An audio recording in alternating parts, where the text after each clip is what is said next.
रोजाना अनुपमा सीरियल की daily update जानने के लिए आप हमारे चैनल सर्वे एक्सप्लेन को सब्सक्राइब कर लें। अगर आपको अच्छा लगता है तो लाइक शेयर भी कर दें। चलिए अब फटाफट से स्टार्टिंग करते हैं। स्टार्टिंग में देखते हैं अनुपमा अपनी रसोई में जाती है, जहाँ पर वो सबके साथ खाना बनाती थी, अपना काम चलाती थी। वो एक एक पल को याद करती है और मिस करती है। ओशु अनुपमा को रसोई में देखता है और सोचता है कि कहीं मम्मी को पता ना चल जाए कि मैंने इस रसोई का सारा सामान बेच दिया है। वो अनुपमा के पास आता है और पूछता है कि मम्मी आप यहाँ पर क्या कर रही हो। ओशु अनुपमा से कहता है मम्मी यहाँ से चलिए, अब यहाँ पर कुछ नहीं बचा है। अनुपमा तो ओशु से पूछती है ये रसोई ऐसी क्यों है, यहाँ पर कोई आता नहीं है क्या? तो ओशु कहता है कि नहीं। वो कहता है मम्मी सबको ऐसा ही लगता है कि ये जगह मनहूस है। अनुपमा कहती है अग्नि में जलकर कुछ भी मनहूस नहीं होता, बल्कि पवित्र हो जाता है। इस जगह से पवित्र जगह कोई हो ही नहीं सकती। अनुपमा कहती है कि ये मेरी सपनों की रसोई है। पता नहीं कितनी बहनों के यहाँ पर घर चलते थे, मैंने भी यहाँ से ही अपने परिवार को पाला है। ये जगह कभी भी मनहूस नहीं हो सकती। अनुपमा कहती है तू कुछ नहीं समझेगा, तू जा जहाँ से। ओशु फिर से सोचने लग जाता है अगर मम्मी सामान के बारे में पूछेगी तो मैं कह दूंगा कि चोरी हो गया। ओशु वहाँ से चला जाता है। अनुपमा नीचे बैठती है और फूट फूट कर रोने लग जाती है। वो हर एक बीते हुए पल को याद करती है। वनराज शाह के साथ जिंदगी को लेकर भी वो पल याद करती है। वो सब याद करती है जो उसकी जिंदगी में पल आए। अनुपमा अपने अनुज को याद करती है। अनुपमा खुद से बातें करती है और वो कहती है कि अनुज जी मुझे पता है आप क्या सोच रहे हैं, आप मुझे यही कहना चाहते होंगे सपने पूरे हो ना हो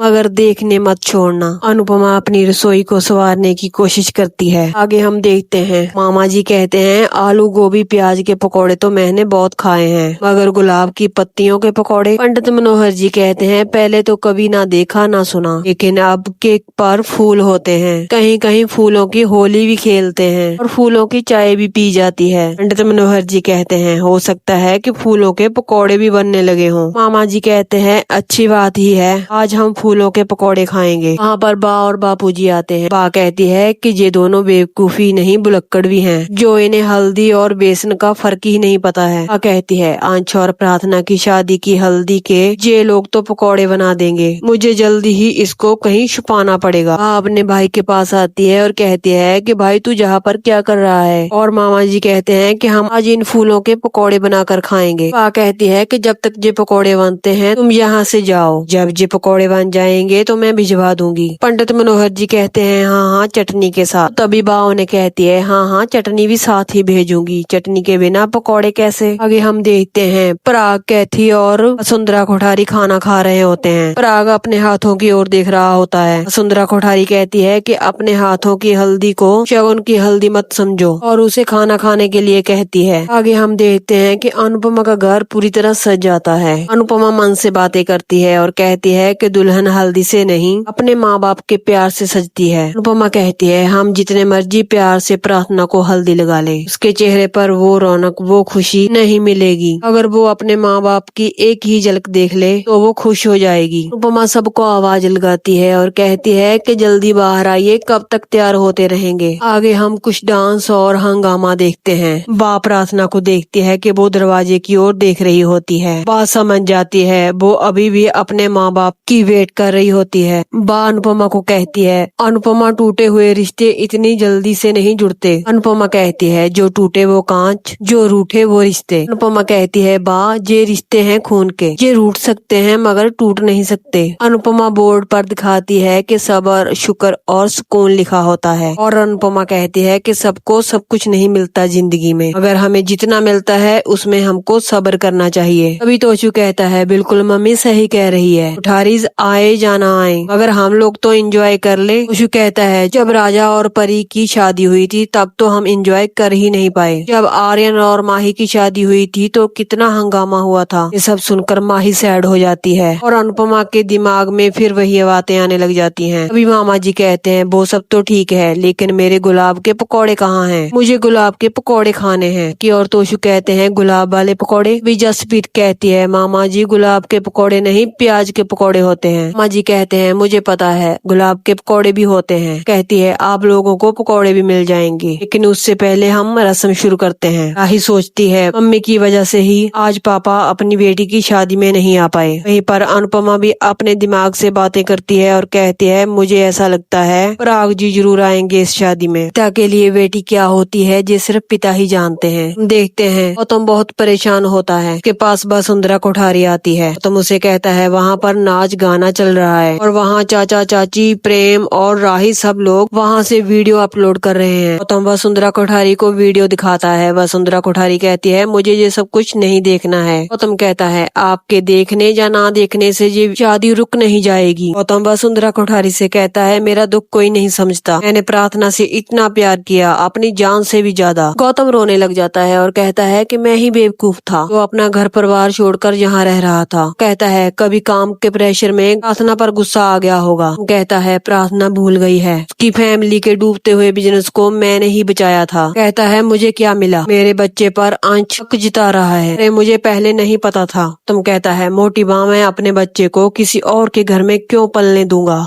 तुम कहता है मेरा बच्चा आपका कुछ नहीं लगता। फिर अपने मन ही मन सोचता है। कहता है असल से ब्याज प्यारा होता है। जो काम मैं नहीं कर पाया वो काम मेरा बच्चा करेगा। तुम फिर कहता है हमारे आंगन का फूल उनके घर में क्यों रहेगा। तुम अपनी नई चाल पे चाल चलता रहता है और कहता है अनुपमा ने जो अपने बच्चों को संस्कार दिए हैं वही मेरे बच्चे को मिलेंगे। हारिस और गांधी का बच्चा एक ना एक दिन शाज कहलाएगा। तुम कहता है मेरा बच्चा सिर्फ मुझे बाप बोलेगा अंश को नहीं। तुम वहाँ से जाता जाता सुंदरा कोठारी को कहता है अगर आपने अंश को दामाद स्वीकार कर लिया है तो मैं दामाद से दुश्मन बन जाऊंगा। देखते हैं अनुपमा के घर पूरा खुशियों का माहौल होता है। पता नहीं कब तक गौतम खुशियों को खुशियां ही रहने देगा। यहीं पर इस खूबसूरत एपिसोड का एंड हो जाता है। दोस्तों कल हम देखेंगे वसुंधरा कोठारी शाज हाउस में आएगी और प्रार्थना को कुछ पेपर साइन करने के लिए कहेगी। अब लोग उनसे पूछेंगे कि ये कैसे पेपर हैं, तो फिर वो प्रार्थना से कहती है जब तुम्हारा बच्चा हो जाएगा वो बच्चा तुम हमें सौंप दोगी। अब नेक्स्ट एपिसोड में क्या होने वाला है कल हम एक और नई स्टोरी लेकर पहुंचेंगे, तो कल मिलते हैं।